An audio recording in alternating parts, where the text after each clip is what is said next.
Assalamualaikum warahmatullahi wabarakatuh. Kami dari kelompok 1 akan membahas tentang lembar kerja W, yaitu where and why.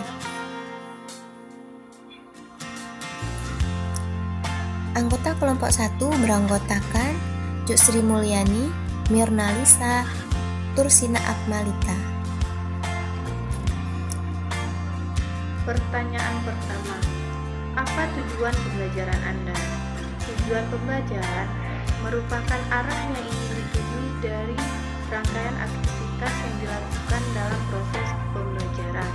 Adapun fungsi dari tujuan pembelajaran yaitu menjadi arah dalam melaksanakan kegiatan belajar mengajar sebagai bukti akuntabilitas guru dan menciptakan pengalaman belajar yang menyenangkan.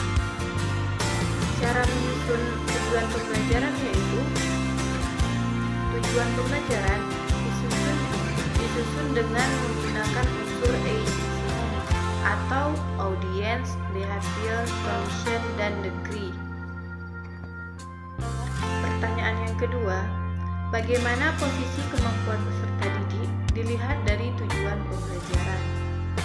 Nah, jika dilihat dari tujuan pembelajaran, posisi kemampuan peserta didik yang pertama yaitu kompetensi, di mana kompetensi merupakan kemampuan atau keterampilan yang perlu ditunjukkan oleh peserta didik. Yang kedua ada lingkup materi, yaitu konten atau konsep utama yang perlu dipahami oleh peserta didik pada satu unit pembelajaran. Selanjutnya, mengapa tujuan pembelajaran seperti itu? Tujuan pembelajaran disesuaikan dengan kemampuan dan karakteristik peserta didik, sehingga hasil pembelajaran dapat maksimal.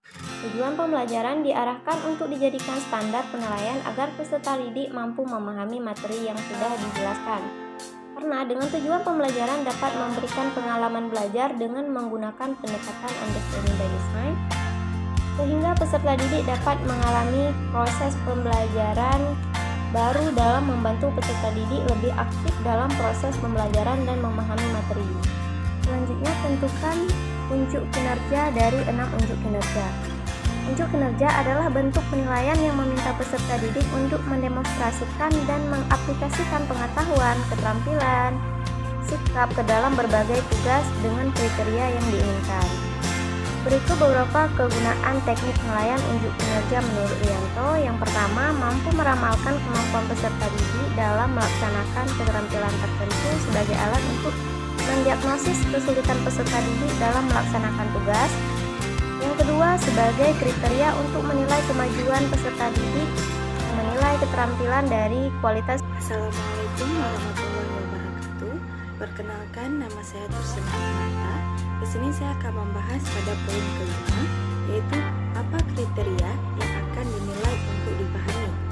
Nah, kriteria yang akan dinilai untuk dipahami ketika pemahaman peserta didik terkait dengan tujuan pembelajaran itu terdapat 4 kriteria.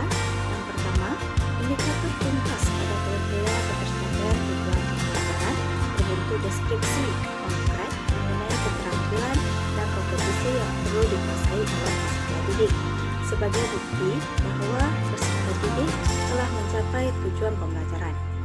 Kriteria yang kedua yaitu dalam menyusun kriteria ketercapaian tujuan pembelajaran, pendidik bisa melakukan 3 pendekatan. Yang pertama, pendekatan deskripsi kriteria. Yang kedua, pendekatan rubrik. Dan yang ketiga, pendekatan interval nilai skala.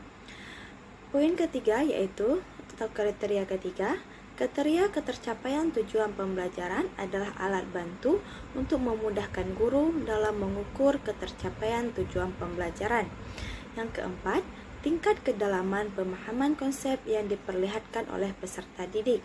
Kriteria kelima yaitu kemampuan mereka dalam menghubungkan konsep dengan aplikasi di dunia nyata.